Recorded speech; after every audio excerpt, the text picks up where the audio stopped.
नमस्कार, सबसे बड़ा मुद्दा में आपके साथ मैं हूं आयुष सूर्यवंशी। आखिरी प्रहार।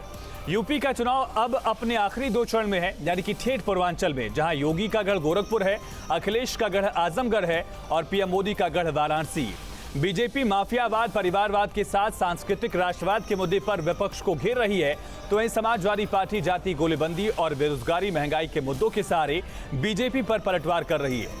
सबसे बड़ा सवाल यही कि चुनाव में इस आखिरी प्रहार से क्या पूर्वांचल जीत और फिर बहुमत का आंकड़ा पार हो जाएगा। ऐसे सवाल उठता है कि आखिरी दो चरण क्या माफियावाद और परिवारवाद से समीकरण सधेंगे। योगी मोदी का गढ़ क्या चुनाव में बुलडोजर चल जाएगा, मुद्दा दौड़ जाएगा क्या। जातीय गोलीबंदी वर्सेस सांस्कृतिक राष्ट्रवाद की इस रणनीति में किसको जीत मिलेगी। और यूपी केरल में आखिरी प्रहार से क्या पूर्वांचल से सरकार बनेगी। यूपी में पूर्वांचल क्या बूस्टर डोज जीत का देगा। इन राजनीतिक पार्टियों में से किसको बढ़त मिलेगी। इन तमाम सवालों का जवाब जानने की कोशिश करेंगे। हमारे साथ एक खास पैनल जुड़ रहा है, लेकिन उससे पहले एक खास रिपोर्ट देखिए।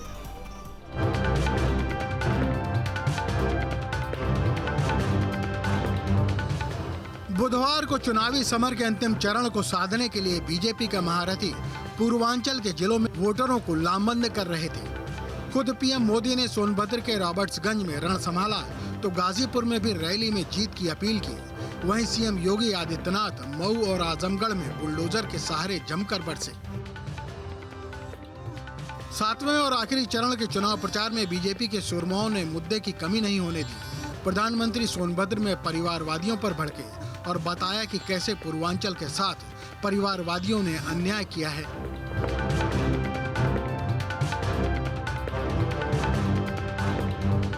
भाइयों बहनों, मैं आज सोनभद्र आकर के, आपके जिले में आकर के मैं आपसे आग्रह कर रहा हूं, आपको इस परिस्थिति में जीने के लिए जिन्होंने मजबूर किया है, आजादी के बाद इन लोगों को जब जब सरकार बनाने का मौका मिला, आपको पीछे रखने का काम किया। ऐसे लोगों को कभी माफ मत करना भाइयों, कभी माफ मत करना।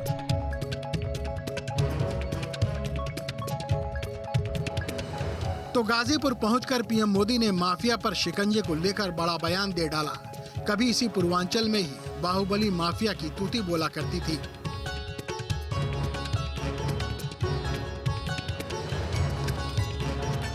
दंगों के दौरान खुली जीप में घूमने वाले आज घुटनों पर है दोस्तों।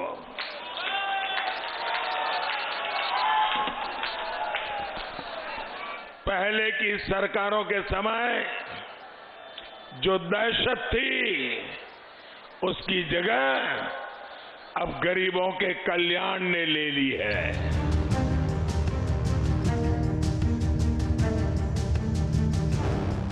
उधर मऊ पहुंचे सीएम योगी आदित्यनाथ की सभा में बुलडोजर पहले से ही मौजूद था। पूर्वांचल कभी भूमाफियाओं के चंगुल में रहा करता था, लेकिन अब यहां योगी का बुलडोजर चलता है।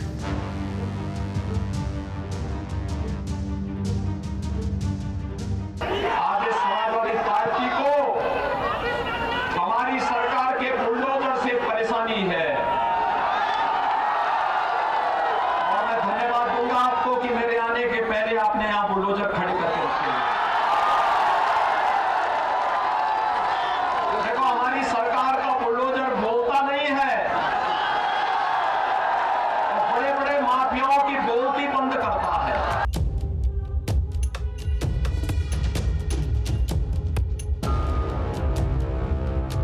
मुख्यमंत्री का अगला पड़ाव आजमगढ़ था। वो आजमगढ़ जहां से आतंकियों के तार जुड़ने में देर नहीं लगती, और योगी ने तो इसके एसपी कनेक्शन को भी खंगाल डाला।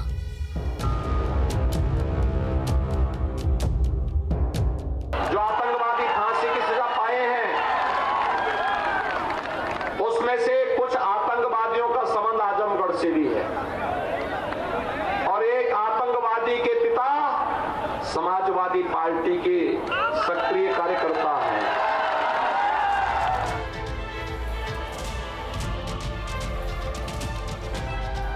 लास्ट बैटल ग्राउंड बने वाराणसी में 2 मार्च से लेकर 5 मार्च तक चुनावी समर के महायोद्धा जुटेंगे। खुद मोदी 3 से 5 मार्च तक काशी को साधेंगे। काशी में ही बीजेपी के राष्ट्रीय अध्यक्ष जेपी नड्डा और गृह मंत्री अमित शाह समेत कई बड़े नेता मौजूद रहेंगे। Team news state.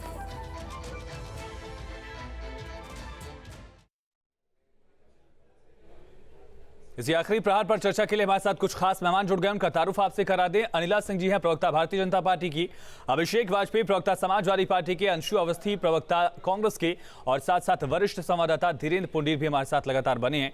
सबसे पहला सवाल अनिला जी आपसे ही है। आप लोग सांस्कृतिक राष्ट्रवाद का मुद्दा, माफियावाद का मुद्दा, परिवारवाद का मुद्दा यहाँ पर पूर्वांचल में उठा रहे हैं, लेकिन समाजवादी पार्टी महंगाई के मुद्दे के सहारे, बेरोजगारी के मुद्दे के सहारे, कोविड के दौरान जो कामकाज था उसको लेकर सवाल उठाकर जनता के बीच और पूर्वांचल जीतने का दावा कर रही है। मेरी सबको राम राम। और बिल्कुल वो दावा कुछ भी कर सकते हैं, दावा करने का क्या। अखिलेश यादव जी ये भी दावा कर सकते हैं कि मैं सत्ता में। तिलेंद्रा जी शायद कनेक्शन इशू है। अभिषेक वाजपेयी जी, महंगाई, बेरोजगारी, कोविड काल का जो तीनों मुद्दा आप लोगों की तरफ से उठाया जा रहा है, वहां पर प्रधानमंत्री ने कहा कि जिस पूर्वांचल में माफिया खुली जीप में घुमा करते थे उस पूर्वांचल में हम माफियाओं को घुटने के बल लेते आए हैं। क्या ये मुद्दा नहीं है पूर्वांचल में? देखिए आयुष जी, सबसे बड़ी बात, अभी जब आप प्रोमो दिखा रहे थे उसमें आदरणीय प्रधानमंत्री जी ने कहा कि गरीबों की कल्याणकारी योजनाओं ने अब जगह ले ली है। तो आप समझ सकते हैं कि वो प्रधानमंत्री अगर गरीबों के लिए कल्याणकारी योजनाएं हो गई हैं तो आदरणीय प्रधानमंत्री जी को स्वयं यहाँ पे आकर के देश का सारा काम छोड़ करके प्रचार करने के लिए आना पड़ रहा है। ये तो बहुत विचारणीय प्रश्न है। वो डबल इंजन की सरकार जो दिल्ली से भी चलती है, उत्तर प्रदेश से भी चलती, तो एक इसका मतलब कि एक इंजन उनका फेल हो गया, योगी आदित्यनाथ जी का इंजन फेल हो चुका है। तभी उनको स्वयं प्रधानमंत्री जी को और गृह मंत्री को देश का सारा कामकाज छोड़ करके उत्तर प्रदेश में आना पड़ा प्रचार करने के लिए। परेशानी यह है कि भारतीय जनता पार्टी आंकड़ों पे बात नहीं करना चाहती है। वो बता नहीं पाती है कि जब सदन के पटल पर दिसंबर में जब सदन के पटल पर एक रिपोर्ट कार्ड रखा गया था कि सिर्फ यूपी के कोटे में आर्मी की जो वैकेंसी थी 1,22,555 वैकेंसियां थी, उनमें से 10,000 अधिकारियों की थी। उन पे कोई जवाब नहीं दे पाए कि कितनी आंकड़ों में भरी गई। यूपी SSS की तकरीबन 5 से 15 से ज्यादा वैकेंसियां फुलफिल नहीं हो पाई, उस पे कोई जवाब नहीं दे पाते। महंगाई पे कोई जवाब नहीं दे पाते। सिर्फ इसका मतलब आप समझ सकते हैं, इनको समाजवादी पार्टी की हो रही जीत से बौखलाहट हो गई है। इस वजह से पूरा भारतीय जनता पार्टी उठ करके उत्तर प्रदेश में आ गया है और आदरणीय अखिलेश यादव जी से सामना करने के लिए, जो कि अकेले। क्या अभिषेक जी जो मुद्दा बेरोजगारी का, वैकेंसीज का गिना रहे हैं, ये मुद्दा माफियावाद को लेकर, जो आतंकवाद को लेकर, जो परिवारवाद को लेकर बीजेपी हमलावर है उस पर हावी हो जाएगा, ऐसी उम्मीद आपको है? संक्षेप में। हाँ। देखिए मैं आयुष जी छोटी सी बात बोल दूं मैं। देखिए कि जो माफियावाद की कौन बात कर रहा है, धनंजय सिंह खुलेआम घूम रहा है, या किसी छुपा हुआ नहीं है। भारतीय जनता पार्टी के सहयोगी दल के साथ वो चुनाव लड़ रहे हैं, प्रत्याशी है वहां से।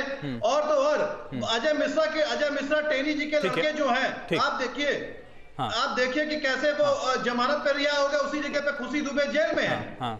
ठीक है। एसपी ने, आपने जो सवाल पूछा उसका जवाब अनिला जी से लूंगा कि आखिर धनंजय सिंह को आपकी सहयोगी पार्टी ने टिकट क्यों दिया, माफियावाद, सेलेक्टिविज्म क्यों इसमें। लेकिन अभिषेक जी, छोटा सा सवाल और, यही चीज जो आप कह रहे हैं वही तो आप पर भी लागू हो जाता है। एसपी ने अंसारी की बेटी को टिकट दिया है, बहुत संक्षेप में। नहीं देखिए, जो बात आप टिकट की बात कह रहे हैं तो अभी विचारणीय है, लेकिन यहाँ पे तो कई सारे आरोप। अरे विचारणीय कहाँ है?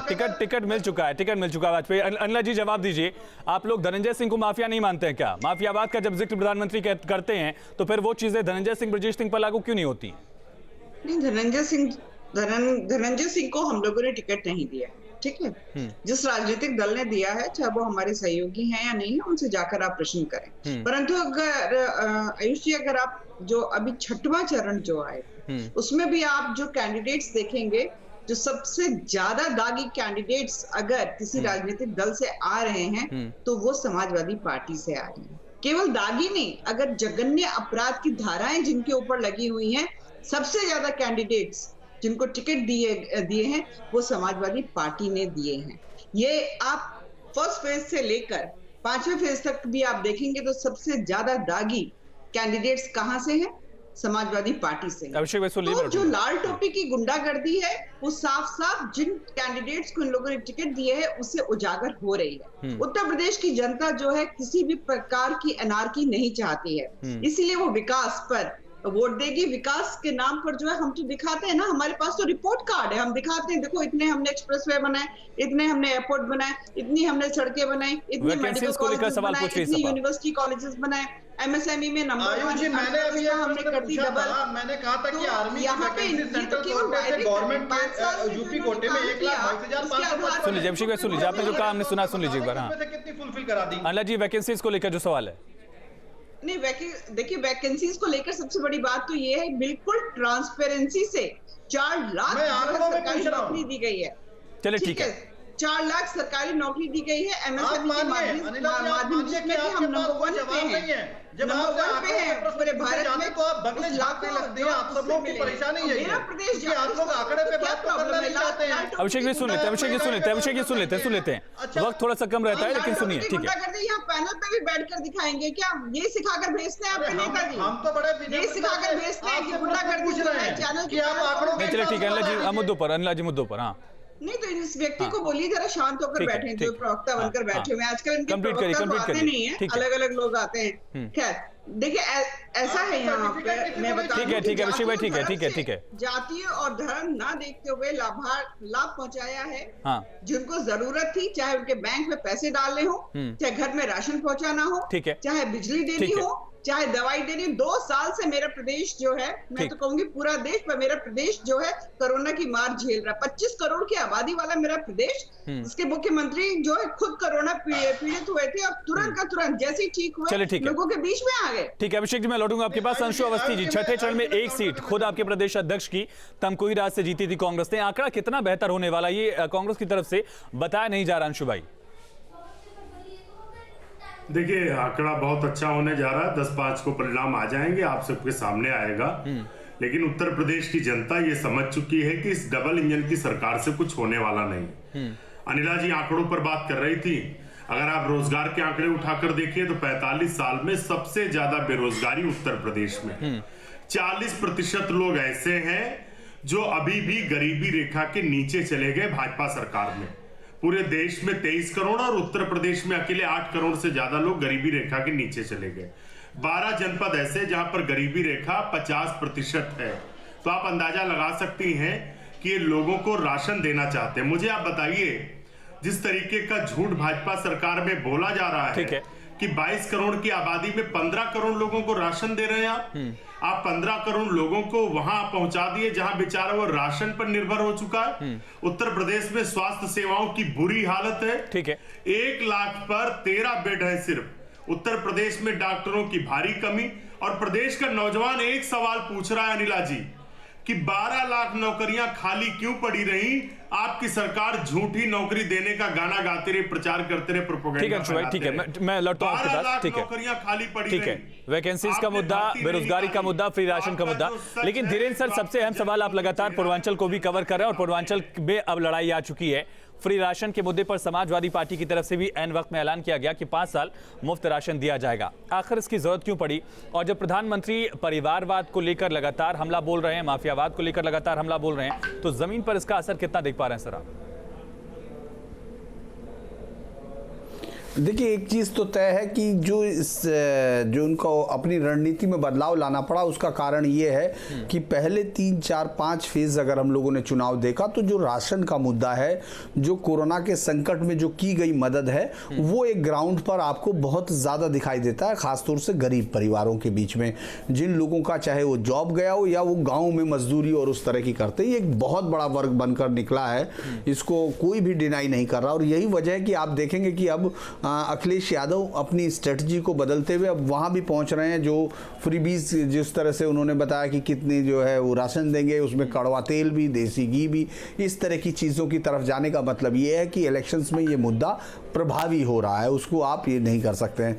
परिवारवाद का मुद्दा इस तरह से है कि अगर आप इसको, जो पार्टियाँ जो कि इलेक्शंस में बहुत सारे जो फैक्टर्स होते हैं, उसमें एक सबसे बड़ा फैक्टर्स कास्ट फैक्टर को भी आप गौर करेंगे, और उसी का इंद्रधनुष बनाने की कोशिश की थी अखिलेश यादव ने। तो परिवारवाद का अगर कोई आरोप आपको दिखता है तो वो इसलिए भी बहुत ज़्यादा प्रधानमंत्री मोदी हिट करते हैं उसको, क्योंकि समाजवादी पार्टी का पिछली बार के शासनकाल को अगर हम गौर करते हैं तो उसमें जो अखिलेश यादव हैं उनकी फैमिली अगर पूरी ताकत देखें, जो भी इस उम्र के दायरे में था, मैं योग्यता है उसकी बात तो अलग होती है, लेकिन जो भी उम्र के दायरे में था उसको कहीं ना कहीं जिला पंचायत अध्यक्ष से लेकर एमपी तक की एक पूरी पोजीशंस थी, तो वो उस जगह पर जाकर हिट करते हैं वो। और वो चूंकि दो इस समय अगर चुनाव में देख रहे हैं मोदी और योगी, तो दोनों के परिवार पर आप इस तरह का आरोप नहीं लगा सकते, ना उनके पास इस तरह की कोई चीज छू रही है। तो लिहाजा बीजेपी इसको अपने लिए एक बेहतर हथियार मान रही है जिसको वो इस्तेमाल कर रही है समाजवादी पार्टी पर, और साफ तरह से मुझे लगता है कि उसका